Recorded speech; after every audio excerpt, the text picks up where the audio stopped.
First of all, I'd like to congratulate all the honorees today. This is quite an achievement.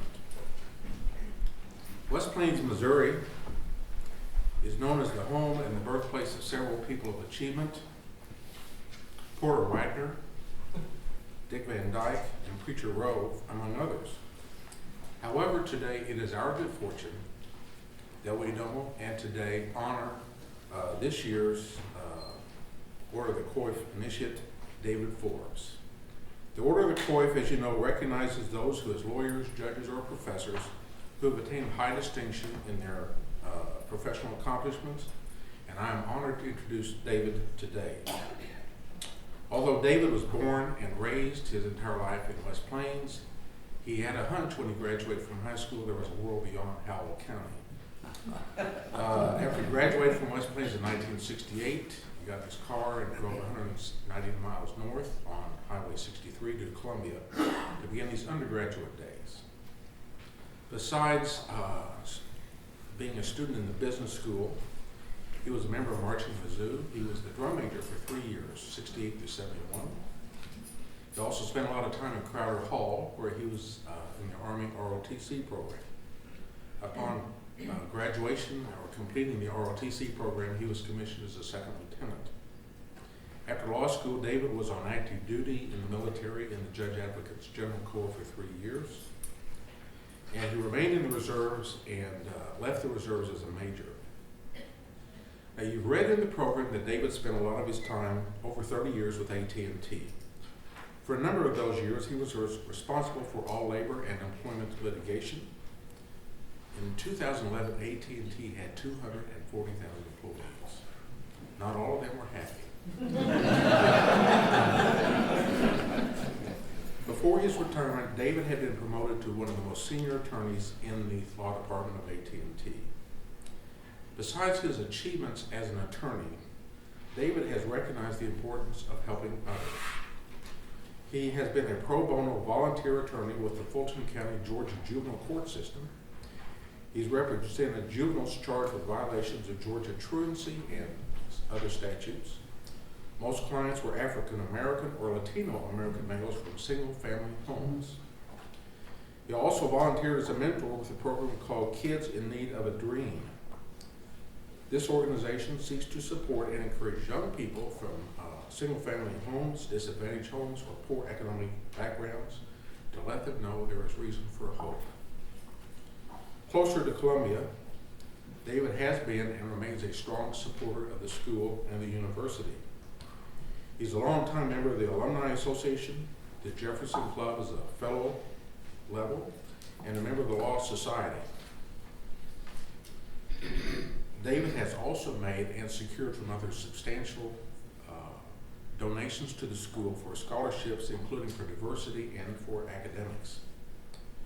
David, you are a true son of the university.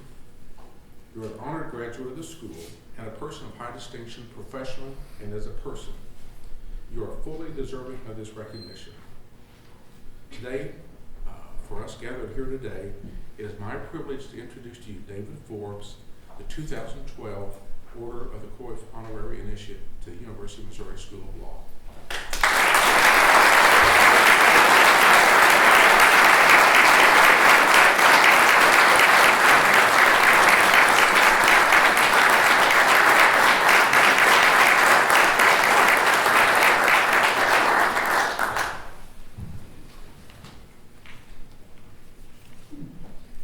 Roger, thank you for that most gracious introduction. Roger and I have been friends since the fall of 1971 when we both entered law school together. We were also, in addition to being classmates, we were both ROTC cadets. For the young people here, in 1971, there was a war ongoing called Vietnam. And some of us had very low draft numbers. So in order to avoid being drafted out of school, we joined ROTC. I would like to say to Dean Myers, former Dean Larry Dessum, faculty, staff, student body, alumni, distinguished guests, and fellow honorees, that being selected as the 2012 Honorary Initiate is one of the highest honors of my life. My life's journey from West Plains, Missouri to standing before you today led me to Tate Hall in fall of 1971, where I learned a couple of things that have served me well throughout life. First and foremost, my professors taught me how to think. My professors, including Professor Ed Hunball,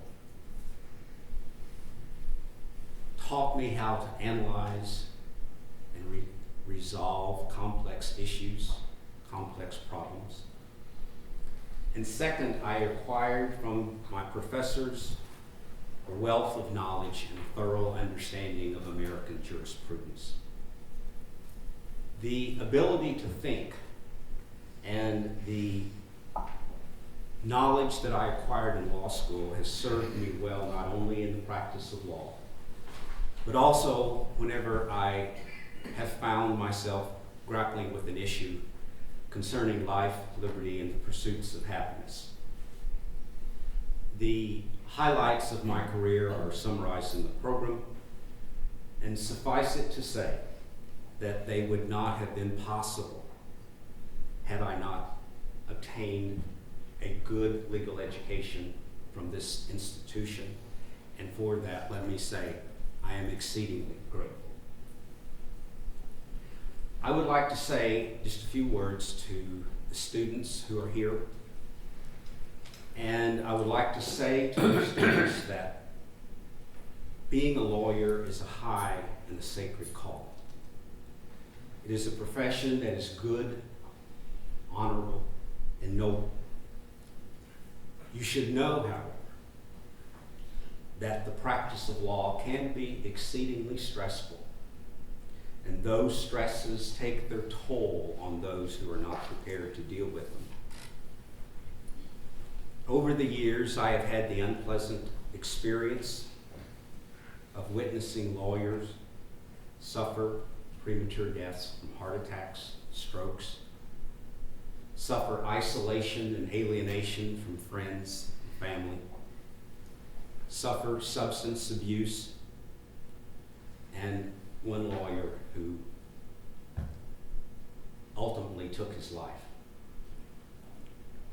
Nearly every day in the national print media, CNN, Fox News, the internet, you can read a story about a lawyer who has succumbed to the pressures of lawyering in that they lost their way. They lost their moral and ethical compass. In order to navigate through these occupational hazards, in addition to a well-trained legal mind, in my estimation, you should also strive to maintain a strong and a healthy body and consume a regular diet of spiritual nourishment for the soul.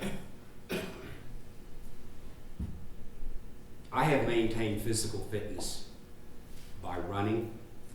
Over the years, I have run 2 marathons, including Boston, over 20 half marathons, and more 10Ks than I can count.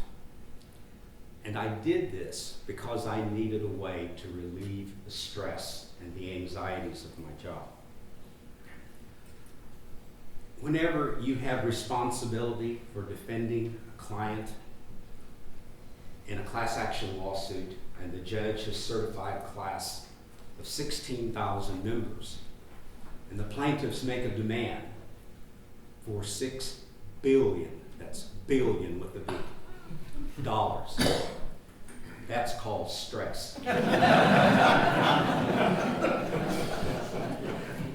You're going to have some sleepless nights, you're going to have some long days, and lots of pressure. I have tried to maintain my moral and ethical compass by being connected with a faith community and being committed to a set of values, personal values and professional values that are good, that are right, that are moral, and that are lawful. In the Old Testament book of Ecclesiastes, it states that finding satisfaction in one's work is a gift from God. I have been incredibly blessed in that I have found great satisfaction in the practice of law, despite the pressure, despite the long hours, despite the stress. And my hope for every student here today is that you too will be blessed by God to find satisfaction and life joy in your future practices, in your future jobs, whatever your career choice may be. Just remember, take care of yourself. Don't lose your moral compass. Let me conclude by saying how deeply and honored I am to be the 2012 Honorary Initiate into the Order of Coif, to the Law School Administration, faculty, staff.